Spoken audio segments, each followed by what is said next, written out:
बहुत बहुत धन्यवाद। आप सब यहाँ पर उपस्थित हैं, एक बार पहले आपके लिए जोरदार तालियां हो जाएं, क्योंकि अब मैं माननीय मंत्री महोदय श्री गोविंद राम मेघवाल जी को आमंत्रित कर रही हूँ।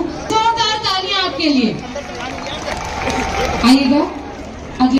और ये हमारी उम्मीद की किरण है, हमारे कई विधायक। तो मैं कहता हूं कि जो हमारे लिए काम करता है उसका